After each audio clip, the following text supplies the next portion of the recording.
Assalamualaikum warahmatullahi wabarakatuh.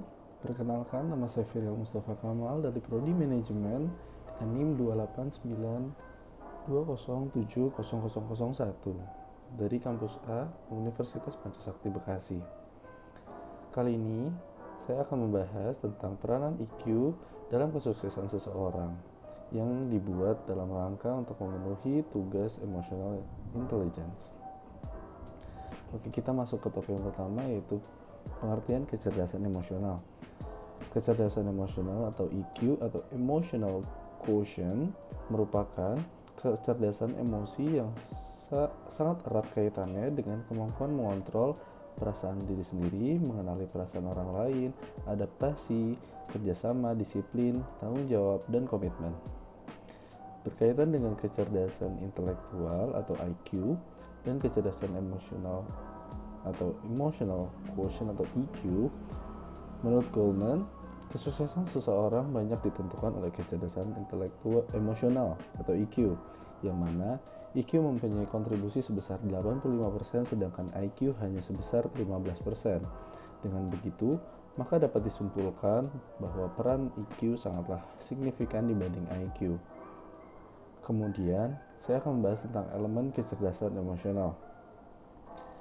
Emotional Quotient atau EQ memiliki peranan yang penting. Hal ini disebabkan karena kecerdasan emosional yang tinggi dan membuat seseorang mampu menguasai 5 soft skill. Di antaranya yang pertama ada self-awareness.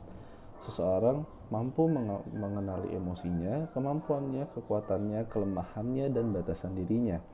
Seseorang yang memiliki kecerdasan pada diri sendiri dapat mudah untuk mendengar, menerima, dan menjalankan kritik dari orang lain. Kemudian yang kedua ada self-regulation, yaitu mampu mengontrol emosi dan tindakan dengan baik sehingga jauh dari tindakan impulsif yang sangat merugikan. Seseorang dengan self-regulation yang tinggi akan tahu kapan harus mengeluarkan emosinya. Kemudian yang ketiga ada motivation. Seorang yang cerdas secara emosional adalah orang yang dapat memotivasi dirinya sendiri. Motivasi dalam melakukan sesuatu akan datang dengan sendirinya. Kemudian yang keempat adalah empathy atau empati. Empati membuat seseorang memahami dan menumbuhkan koneksi dengan orang lain secara emosional. Kita juga akan peduli dan tulus dalam berhubungan dengan siapapun. Dan yang kelima ada social skill. Skill bernegosiasi tentu sangat penting dalam dunia pekerjaan. Dengan memiliki social skill tinggi, kita dapat memiliki kemampuan berkomunikasi dan membangun relasi dengan baik. Kemudian ada tanda-tanda seseorang apabila memiliki kecerdasan emosional yang tinggi. Yang pertama adalah memikirkan reaksi. EQ dapat berarti mengenali perbedaan antara reaksi emosi yang baik dan reaksi emosi yang buruk terhadap suatu keadaan. Emosi berisi informasi penting yang bermanfaat bagi fungsi pribadi dan sosial. Tapi terkadang emosi ini juga dapat mempengaruhi kita dan membuat kita berperilaku tidak sesuai dengan keinginan kita. Orang yang memiliki EQ rendah cenderung beraksi tanpa mempertimbangkan baik dan buruknya dari situasi yang sedang dihadapinya. Sebaliknya, seorang yang memiliki EQ yang tinggi pastinya akan memikirkan terlebih dahulu apa akibat dan reaksi yang akan dikeluarkan. Kemudian yang kedua ada melihat situasi sebagai tantangan.